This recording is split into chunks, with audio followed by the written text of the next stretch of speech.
গাজার যুদ্ধবিধ্বস্ত অবস্থা আর প্রাণহানির সংখ্যায় থমকে গেছে বিশ্ববিবেক। যেখানে বৃদ্ধ থেকে শিশু রেহাই নেই কারো। খাবারের জন্য শিশুর চিৎকার যেন নতুন কোনো ঘটনাই না এখন। বেশ কয়েকবার যুদ্ধবিরতির কথা বলেও অতর্কিত হামলা চালিয়েছেন যুদ্ধবাজ নেতানিয়াহু।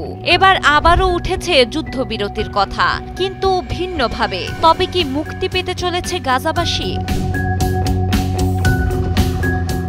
গাজার আর্তচিৎকার এবার যেন পৌঁছে গেছে ট্রাম্পের কানে। ইঙ্গিত দিয়েছেন যুদ্ধবিরতির। এতে আশার মুখ দেখছেন পুরো গাজাবাসী। কেননা দ্বিতীয় মেয়াদে ক্ষমতায় এসে বেশ কিছু দ্বন্দ্বে হস্তক্ষেপ করে যুদ্ধবিরতিতে ভূমিকা রেখেছেন তিনি। তাই গাজার পক্ষে ট্রাম্পের মতামতকে গুরুত্বের সঙ্গেই দেখছেন বিশ্লেষকরা। সোমবার ওয়াশিংটনে যুক্তরাষ্ট্রের প্রেসিডেন্ট ডোনাল্ড ট্রাম্প বলেন, আগামী 2 থেকে 3 সপ্তাহের মধ্যে গাজা যুদ্ধের সমাপ্তি হতে পারে। এ তথ্য জানিয়েছে কাতার ভিত্তিক সংবাদ মাধ্যম আল জাজিরা। প্রতিবেদন অনুযায়ী ট্রাম্প বলেন, আমি মনে করি আগামী 2 থেকে 3 সপ্তাহের মধ্যে যুদ্ধের একটি নিশ্চিত সমাপ্তি হবে। ক্ষুধা, মৃত্যুর মতো পরিস্থিতি আর টিকিয়ে রাখা সম্ভব নয়। মানুষ প্রতিদিন মারা যাচ্ছে, এমন দৃশ্য দেখতে চাই না। তবে আমাদের অবশ্যই এই দুঃস্বপ্নের অবসান ঘটাতে হবে। এছাড়া ট্রাম্প তার বক্তব্যে গাজায় আটক ইসরায়েলি বন্দীদের মুক্তির প্রচেষ্টার কথাও উল্লেখ করেন।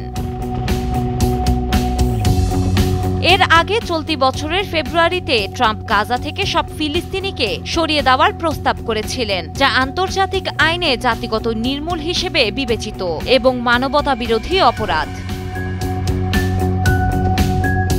পরিস্থিতি বলছে একটা সংশয় থেকেই যাচ্ছে, কেননা যুদ্ধ শুরু হওয়ার পর থেকে ট্রাম্প একাধিকবার যুদ্ধ শেষের প্রতিশ্রুতি দিলেও এখন পর্যন্ত কোনো যুদ্ধবিরতি হয়নি। বরং যুক্তরাষ্ট্র ইসরায়েলকে বিলিয়ন ডলারের অস্ত্র সহায়তা দিয়েছে এবং ফিলিস্তিন রাষ্ট্র স্বীকৃতির আন্তর্জাতিক প্রচেষ্টাও প্রত্যাখ্যান করেছে। এদিকে গত 24 ঘণ্টায় দখলদার ইসরায়েলি বাহিনীর বর্বর হামলায় গাজা উপত্যকায় আরও 86 জন নিহত হয়েছেন। আহত হয়েছেন আরও 492 জন। তবে গাজার স্বাস্থ্য মন্ত্রণালয় জানিয়েছে, প্রকৃত আহত ও নিহতের সংখ্যা আরও বেশি, কারণ তাদের অনেকেই ধ্বংসস্তূপের তলায় আটকা পড়েছেন এবং প্রয়োজনীয় সরঞ্জাম ও লোকবলের অভাবে তাদেরকে উদ্ধার করা সম্ভব হয়নি। এখন বিশ্ববাসীর মনে একটাই প্রশ্ন, ট্রাম্পের হস্তক্ষেপে এবার কি তবে বদলাতে চলেছে গাজাবাসীর ভাগ্য, নাকি আগের মতোই আবারও প্রতারণার শিকার হতে চলেছে মৃত্যুর অপেক্ষা করা লক্ষ লক্ষ প্রাণ? ডেস্ক রিপোর্ট, সময়ের আলো।